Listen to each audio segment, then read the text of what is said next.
ጓድ ተፈራ ወንዴ የኢሰፓ ማዕከላዊ ኮሚቴ አባልና ምክትል ጠቅላይ ሚኒስትሮች፣ ኮሚሽነሮች፣ የሙያና የህዝባዊ ድርጅቶች ኃላፊዎችና የሃይማኖት መሪዎች ተገኝተዋል። ከዚህም ሌላ የአፍሪካ አብያተ ክርስቲያናት ዋና ጸሐፊ ዶክተር ዮሴፍ ቸፔንዳና የጀርመን ፌዴራል ሪፑብሊክ የዓለም ሕፃናት ማሳደጊያ ድርጅት ዋና ዳይሬክተር ሚስተር ሉጀር ሎርስ እንዲሁም ተቀማጭነታቸው አዲስ አበባ የሆነ የልዩ ልዩ ሀገሮች አምባሳደሮች፣ የአህጉራዊና የዓለም አቀፍ ድርጅቶች ተወካዮች ተገኝተዋል።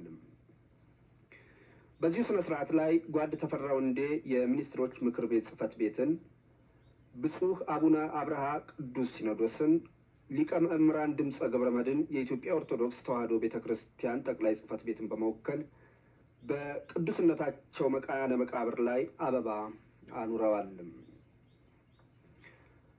በቤተ ክርስቲያን ቁጥር ግቢ ተሰብስቦ የነበረው በብዙ ሺህ የሚቆጠር ሕዝብ ሐዘኑን በመግለጽ የብፁዕነታቸውን አስከሬን ለመጨረሻ ጊዜ በተሰናበተበት በዚሁ የቀብር ስነ ስርዓት ላይ የወላይታ ብሔረሰብ አባላት በባህላዊ መሳሪያ አማካይነት የተሰማቸውን ጥልቅ ሐዘን ገልጠዋል።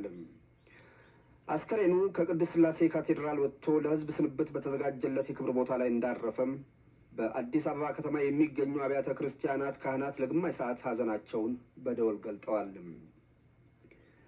በዚሁ የቀብር ስነ ስርዓት ላይ በተነበበው የብፁዕነታቸው የሕይወት ታሪክ መሰረት ከልደት እስከ ፓትርያርክነት ችግረኞችን በመርዳትና አብያተ ክርስቲያናትን በማሳነጽ ትምህርት ቤቶችን በመክፈት የውሃና የመብራት አገልግሎት ለሕዝብ እንዲዳረስና የታሪክ ቅርሶች እንዲጠበቁ እንዲሁም መንፈሳዊ መጻሕፍቶች እንዲታተሙ በአጠቃላይ ለሀገርና ለወገን በርካታና ከፍተኛ ማህበራዊ አገልግሎቶችን ያበረከቱ መንፈሳዊ አባት ነበሩ።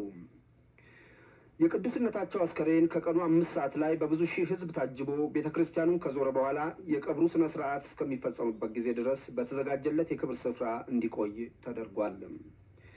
ከጠዋቱ 1 ሰዓት ጀምሮም የአዲስ አበባ አድባራት ካህናት በመንበረ ጸባዖት ቅድስት ሥላሴ ካቴድራል ተገኝተው ጸሎተ ፍትሐት ሲያደርሱ ውለዋል።